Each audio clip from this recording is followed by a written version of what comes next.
Unexpected connections might occasionally take us in directions we never planned. I'm Rachel, a 34-year-old lady who has been wed to Kyle for nearly a decade. We live comfortably in a nice suburban home with two lovely kids, Sophie and Max. As high school sweethearts, Kyle and I survived college, professions, and the tumultuous world of childrearing. Love, trust, and a common goal for our future together served as the foundation for our marriage. However, the holes in our idyllic life became apparent when Kyle's cousin Ethan moved in for a bit, and everything I believed to be true about my marriage and myself started to fall apart. Growing up, Ethan and Kyle were almost like brothers. Even though Ethan lived on the opposite side of the nation, they had a close kinship because they had spent several summers together at their grandparents' house. The one who was always on the go and never settled down was Ethan.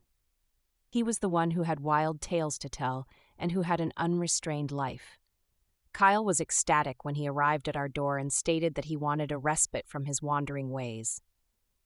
However, I was a little cautious. Even though Ethan was endearing, I realized that his presence may upset the equilibrium we had worked so hard to achieve. I had heard all the stories. Our home felt changed as soon as Ethan moved in. He was excellent with the children, courteous, and helpful. Kyle was thrilled to see his cousin again, and Sophie and Max loved him. However, it was difficult to ignore the enthusiasm that Ethan exuded. He was charming and engaging, and he exuded an intimidating yet seductive confidence. His attention was addicting, and he had a way of making you feel like the most intriguing person in the room. As usual, Kyle was working late one evening. I was sitting on the couch, catching up on some business emails while the kids were in bed. Ethan arrived with a few beers and settled down beside me. He handed me one of the bottles and said, "Would you mind if I joined you?" After a brief moment of hesitation, I shrugged. Yes, why not? The day has been long. We sat there and spoke about nothing specific. Even the most routine chat felt exciting because of Ethan's ability to make it so. We discussed his recent adventures, his trips, and the locations he still wished to see. It was fantastic to find myself laughing more than I had in a long time. Just sitting with someone and talking about anything and everything was something I had missed a lot. Ethan once turned to face me with a more serious than normal expression. "You've got a really nice setup here, Rachel. A wonderful husband, fantastic children, this lovely house. You're living the good life." I nodded and grinned. "Yes, I suppose I am. However, it's not always simple. I sometimes feel like I'm trying to keep everything from coming apart while juggling a million things at once." With his gaze fixed on mine, Ethan leaned back. "Well, you make it seem so easy. You're fortunate to have Kyle. To be honest, I have no idea how you manage." I was surprised by what he said. I had worked hard to keep our family afloat, and it had been a while since anyone had recognized it. A feeling of gratitude and something more I couldn't quite put my finger on filled me with warmth. "Thank you, Ethan. That is very significant." The conversation flowed naturally as we carried on. I hadn't felt seen in years, but Ethan had a way of making me feel that way. He seemed to be able to relate to all of my unsaid concerns and ideas. As the evening went on, I became aware that I was spending far more time with him than I ought to have. And I was afraid of that realization. I started to look forward to our late-night conversations over the course of the following several days. The kids would go to bed, Kyle would work late, and Ethan and I would end up sitting on the couch drinking beer and telling stories. It had become a pattern. I assured myself it was harmless, just two individuals having fun together. However, there was a tension that simmered just beneath the surface, an unmistakable spark. Ethan proposed that we go a movie one evening. Kyle was still at the office, the kids were asleep, and I was too exhausted to protest. We decided on a timeless classic that was sentimental and light. I felt his arm slide across mine as we sat side by side. Even though it was the slightest touch, it made me shudder. I gave him a quick glance, and our eyes briefly locked. Something in his eyes, a mixture of love, curiosity, and something forbidden, made my heart accelerate.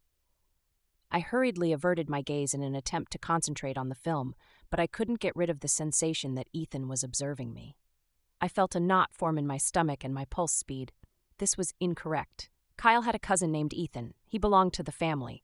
However, the tug grew stronger the more I attempted to explain it. I got up after the movie was over because I suddenly needed some space. With a little hesitancy, I responded, "I should go to bed." With an inscrutable gaze, Ethan nodded. "Yes, without a doubt." "Rachel, good night." Mind racing, I withdrew to my room. I kept thinking about Ethan while I laid in bed with Kyle. His laugh, his grin, and the way he made me feel. Whatever this was, I knew I had to stop it before it got out of control. However, each time I made the decision to stay away, I kept getting pulled back in. One Saturday afternoon, things reached a breaking point. Ethan and I were alone at home since Kyle had taken the kids to a birthday celebration. Ethan entered the living room while I was folding clothes, his hair still wet after a shower. He took a seat on the couch and stared at me. After a time, he continued, "You know, I'm really glad I came and stayed here. It's been a little different. Nice, but not the same." Unconfident in my ability to talk, I nodded. Every word hung heavily between us, and the air felt electrified. It was nearly intolerable to feel his eyes on me. "Rachel," Ethan whispered quietly, disturbing the quiet, "I believe we should discuss what has been happening." My heart thumping in my chest, I froze. Hearing him speak it aloud made it seem all too real, even though I understood precisely what he was talking about. "We can't, Ethan. This is incorrect." He got up and stepped forward, his face solemn. "I am aware that it is wrong. However, I can no longer ignore it. Rachel, I like you, a great deal, and I believe you share my sentiments." I looked away in an attempt to gather my thoughts. The truth was right in front of me, but I wanted to reject it and tell him he was mistaken. I shouldn't have, but I did feel something for him, and I was more afraid of that than anything else. My voice was shaking as I muttered, "We can't do this. I adore Kyle. He is a decent dude. Furthermore, this, whatever it is, cannot occur." Ethan's hand touched my arm as he reached out. Even though it was a straightforward gesture, it startled me. I retreated, taking a step away from him. "Please, Ethan. Simply let it go." His face dropped as he nodded. "I apologize, Rachel. I didn't intend to complicate matters. I simply had to tell the truth." I was left alone with my whirling feelings as I saw him turn and leave the room. Even though I knew I had made the correct decision, it didn't make things any simpler. I tried to ignore the interaction for the remainder of the day, concentrating on the children and maintaining the appearance of normalcy. For another week, Ethan remained with us. But things had changed.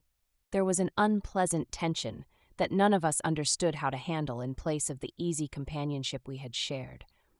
I tried not to be alone myself with him, and he stayed away. Even though it was for the best, it still hurt.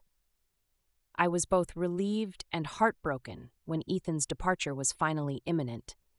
He thanked Kyle for allowing him to stay, packed his luggage, and hugged the children. However, there was a brief, quiet farewell that spoke more than words could ever express when he turned to face me. I felt the weight of what might have been, but never was, as I watched him drive off.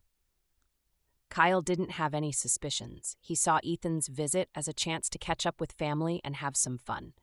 I buried our secret deep in the hopes that the feelings would eventually disappear. The memory of Ethan's touch, his words, and the way he made me feel seen in a manner I hadn't felt in years, however, persisted even as the days stretched into weeks. Determining to be the best wife and mother I could be, I immersed myself into my family.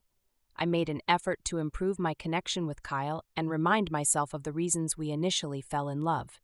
And gradually, I began to feel like myself once more. However, I couldn't help but think of Ethan during the quiet times when I was by myself with my thoughts.